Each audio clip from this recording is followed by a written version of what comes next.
Hi, this is Brian Bennett for CNET.com, and right now we're taking a first look at the Motorola Moto X.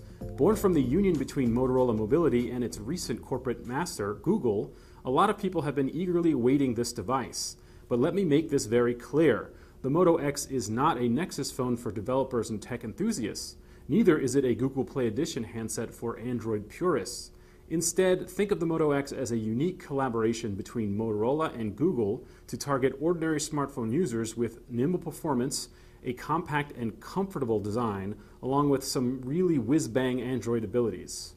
Motorola says you can expect the Moto X to ship in late August, early September of 2013 for a suggested price of $199.99.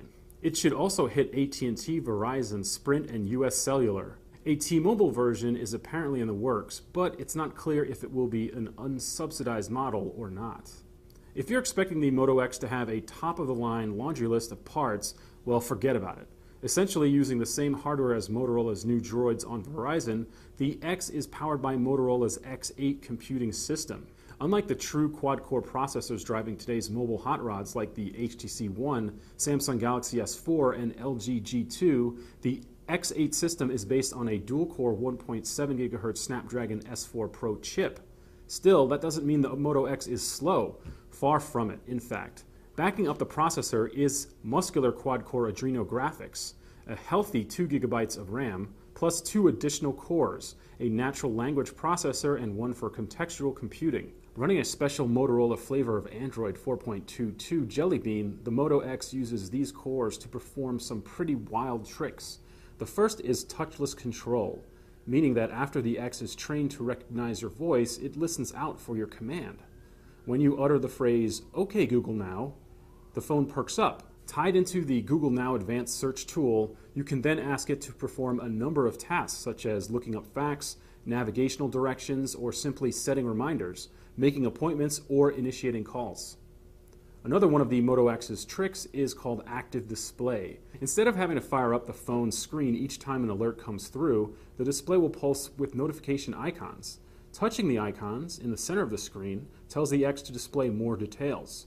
Dragging them upwards wakes up the phone and lets you jump directly to the email, text, or social media alert in question. Much of what makes the Moto X really compelling, though, is its design. This is one really well-crafted phone. Trust me, you realize that from the moment you pick it up. It has a sturdy feel with reassuring heft. There's even a little dimple inside the Motorola logo, where you naturally place your index finger.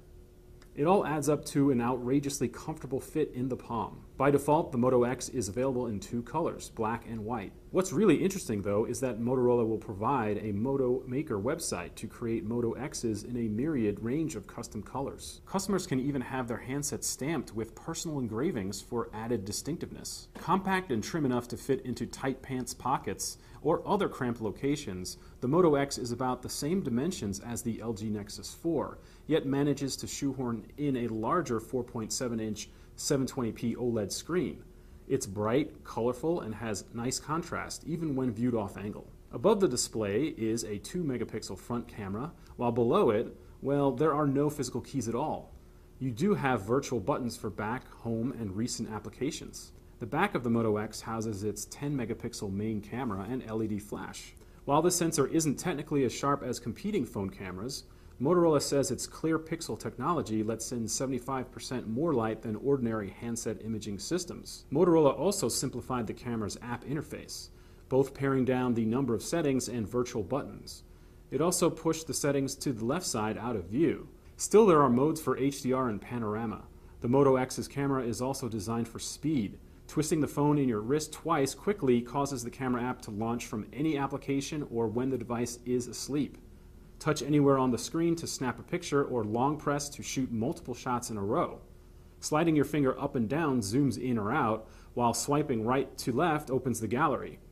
You can take stills while recording video too. Still, there are modes for HDR and panorama. Of course, as with any smartphone, there are some drawbacks. For instance, the standard Moto X comes with 16 GB of internal storage. That's not a lot of space considering there's no SD card slot to add more data breathing room.